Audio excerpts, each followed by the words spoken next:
सहज ही अपनी ओर हम चले वतन की ओर।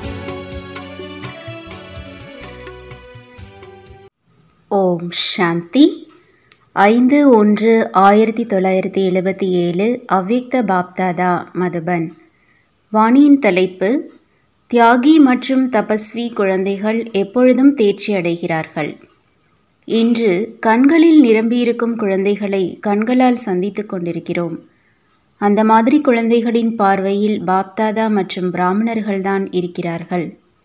மேலும் இதுதான் அவர்களுடைய படைப்பாகும். அவர்கள் வேறு எதையும் பார்த்தாலும் பார்க்க மாட்டார்கள். ஏனென்றால் தந்தையின் அன்பில் எப்பொழுதும் ஐக்கியமாகி இருக்கிறார்கள். எப்பொழுதும் தந்தையின் குணங்கள், அதாவது ஞானம், சுகம், ஆனந்தத்தின் கடலில் மூழ்கி இருக்கிறார்கள். அந்த மாதிரி குழந்தைகளை பார்த்து பார்த்து பாப்தாதாவும் மகிழ்ச்சி அடைகிறார்.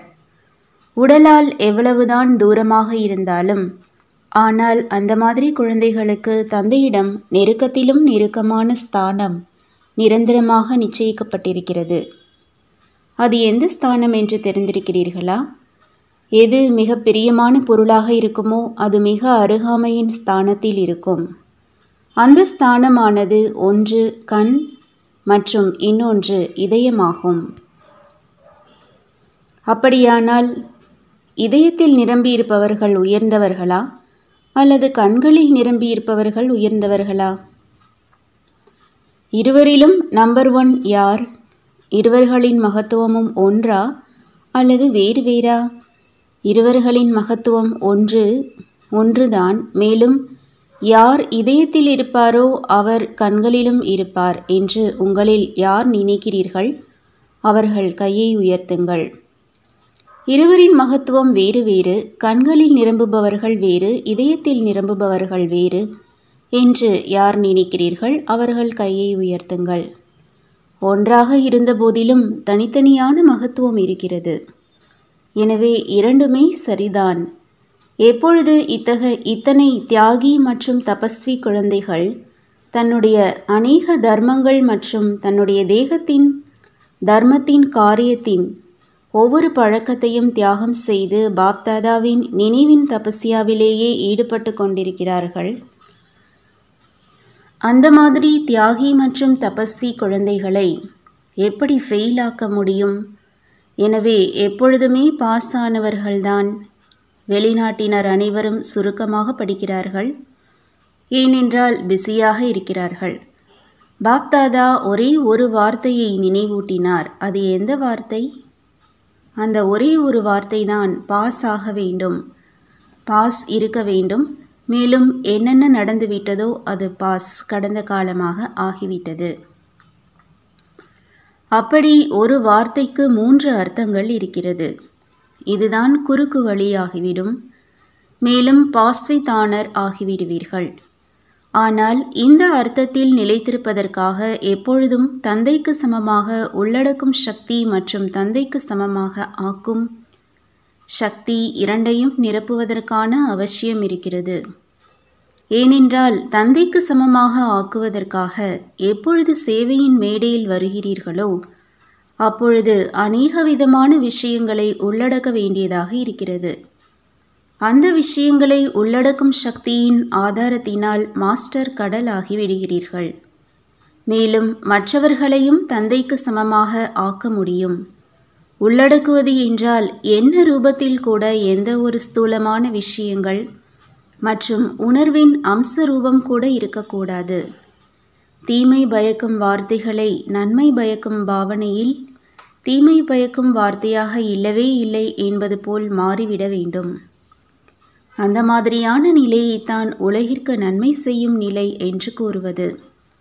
யாருடைய ஏதாவது அவகுணத்தை பார்த்தும் அந்த அவகுணத்தை ஒரு நொடியில் குணமாக மாற்றிவிட வேண்டும். நஷ்டத்தை லாபமாக மாற்றிவிட வேண்டும். நிந்தனையை புகழ்ச்சியாக மாற்றிவிட வேண்டும். அந்த மாதிரி பார்வை மற்றும் நினைவில் இருப்பவர்தான் உலகிற்கு நன்மை செய்பவர் என்று கூறப்படுகிறது. உலகிற்கு நன்மை செய்பவராக மட்டுமின்றி தனக்கு நன்மை செய்பவராகவும் ஆகிவிட வேண்டும். அந்த மாதிரியான நிலையை தந்தைக்கு சமமான நிலை என்று கூறப்படுகிறது. நல்லது. விதேஷியா வெளி தேசத்தினராக இருந்தவர்களிலிருந்து ஸ்வதேஷியா அதாவது சுயதேசத்தினராக ஆனவர்கள் பாப்தாதாவோ வெளி தேசத்தினராக பார்க்காமல் சுயதேசத்தினராகத்தான் பார்க்கிறார். ஸ்வதேஷி குழந்தைகளின் அன்பின் நினைவு சின்னத்தின் உடனடி பலன் விசேஷமாக பாப்தாதாவை சந்திக்க வேண்டும். விதேகியாக இருந்து ஸ்வதேஷியான குழந்தைகளின் அமிர்த வேளையின் ஆன்மீக உரையாடல் மிகவும் ரமணீகரமானதாக இருக்கும். அந்த நேரம் விசேஷமாக 2 ரூபங்கள் இருக்கின்றன. ஒன்று அதிகார ரூபத்தில் சந்திக்கிறார்கள் மற்றும் பேசுகிறார்கள், மற்றும் இன்னொன்று முறையீடுகளின் மற்றும் துடித்து கொண்டிருக்கும் ஆத்மாக்களின் ரூபத்தில் பேசுகிறார்கள். பாப்தாதாவிற்கு இதை கேட்டு மகிழ்ச்சி வருகிறது.